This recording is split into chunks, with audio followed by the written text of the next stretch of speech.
Hi, our names are Bridie, Emma, Isabella and Sophie, and we are analysing how the development of children is affected by a range of factors including culture, peers and relationships. Children have many different experiences between infancy and adolescence, meaning every child develops differently, but today we are focusing on how the relationships a child has with family members and peers and the culture they are raised in affects their overriding development throughout their young life. Let's start with relationships. Throughout the infancy to adolescent period, many relationships are formed with many different people that are important in a child's life. These include relationships with caregivers during infancy to peers throughout early childhood and adolescence, and then intimate relationships as they progress through their adolescent years. Overall, relationships provide guidance for development and are essential, especially throughout a child's early years. I've been lucky enough to have many different supportive relationships throughout my life, and all of these have had an impact on my overall development.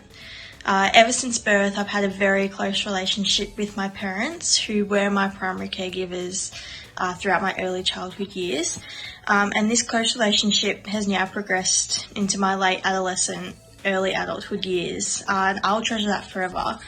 I also had a very close relationship with many of my peers throughout high school, which did lead me to make some pretty poor decisions, but have ultimately made me the person I am today. Now let's take a look at how family relations affect development. Family members could be considered as the most important people to a child throughout infancy and into pre-adolescence, as a child relies on caregivers to provide for them. This could be a parent, grandparent, or even a sibling, and a strong relationship is often developed with a primary caregiver during infancy, as this is critical for the child's survival. An infant is unable to self-regulate, therefore they rely on adults to soothe their distress. These initial relationships that are built between the child and members of family provide the framework for their future development. Parenting styles play a major role in family relationships and children's development, as they represent an expectation and involvement understanding between child and guardian. Family helps to support many areas of development, including social, emotional, cognitive, language, and motor skills. These skills are often obtained through serve and return interactions with the caregiver. This allows the child to build trust with the caregiver and helps them learn how to react appropriately to different social cues. Children also develop attachment to caregivers who they trust, meaning they become distressed if the caregiver is away from them for long periods of time, known as the attachment theory. The role of the caregiver is a very important role, as they have an overriding effect on a child's development. For example, if a parent or caregiver is unable to care for a child, an older sibling or grandparent may be able to take over the role of the caregiver, which could cause major stress to the child. With this in mind, it is important to understand a child's situation at home, as this may cause them to struggle at school with schoolwork, and overall affect their development in some way. As the youngest of 6, I grew up in a large family, leaving plenty of opportunity to learn sharing and empathy from my siblings and parents. This doesn't mean there were never any fights, which is where I learnt problem solving and selflessness. And with my nieces and nephews, I learnt caregiving and patience. I always had supportive parents who helped me and my siblings to aspire to reach our goals. Family is one of the most important things in my life, and it has shaped me into who I am today and will continue to shape me into the future. Next thing we reflected on was peers' influence on adolescent development. By peers, we are referring to people of the same age. This may include classmates, team members in sports, and overall friends in general. Peers have a major impact on child's development throughout infancy, childhood, and adolescence. When an individual begins childhood and progresses through adolescence, they have an increased amount of socialization with peers, from making friends at school and starting to participate in any sporting or community involvement activities. Children seem to be attracted to peers that have very similar characteristics to them. For example, their cultural background and academic abilities and achievements. When thinking about this, in a lot of cases, children can develop similar characteristics as their peers. This can be both positive and negative. They may gain personalities and interests that are alike. For example, if a child is interested in basketball, it is more likely that their friend will play basketball as well. On the other hand, they can pick up the negative aspects as well. For example, if we look at the laws on how many passengers a P-plater can take in the car with them, if they are surrounded by multiple peers that act irresponsibly, the driver is more likely to act the same way as well. That way, restricting the numbers decreases the chances of distractions. Progressing into adolescence, children also become more interested in romantic relationships. These types of relationships can become very important as well as very influential throughout the child's teenage years, affecting their overall development. In the classroom, being around other students and peers can help in a child's development as there is constant interaction between peers throughout the day. The interaction can be either between students from socializing at recess, lunchtime, or just in the classroom in general. Or it can be through activities given by the teachers where peers are helping one another.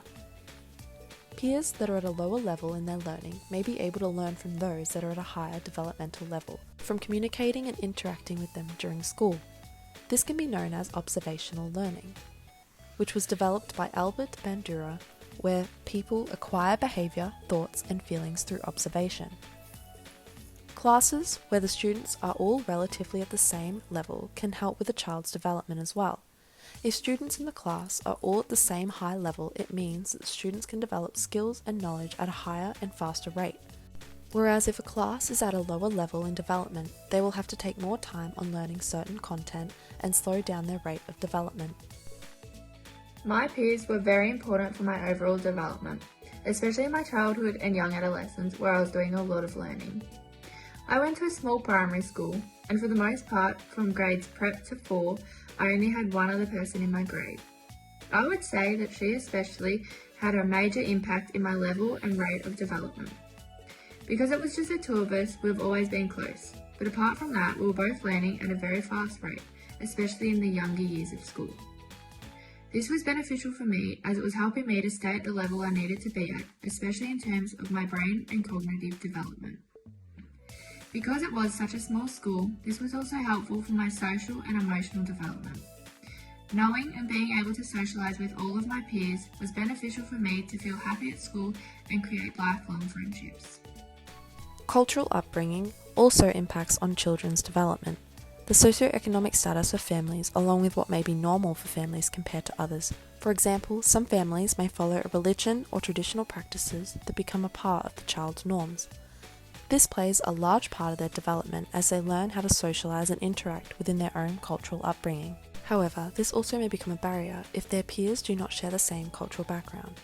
Vygotsky's sociocultural theory focused on how interactions impact on development. Society's structure around parenting and what is expected of children reinforces how children develop. Child development is greatly affected by the culture in which a child is raised. One main reason is due to the differences in access to resources. In third world countries, for example, the resources available to parents and children are limited, which hinders the child's opportunity to be exposed as such as a child who has access to technological resources in a more affluent country, for example an iPad or iPhone. While the cultural differences can be a hindrance in many ways, there can also be possibilities to develop in a more hands-on approach versus a more technological one. Perhaps a child with a more hands-on approach to learning has greater cognitive abilities than a child whose access to technological resources such as the internet and iPads may be limited. Certainly, imagination is one example where the difference can be seen. While access to resources is one way in which a culture can have an effect on child development, there are certainly various other ways in which a culture could influence child development. As a child grows, the cultural influences on speech become evident. Study shows that if a child is learning English, the first words tend to be nouns like dog, mama, and dada.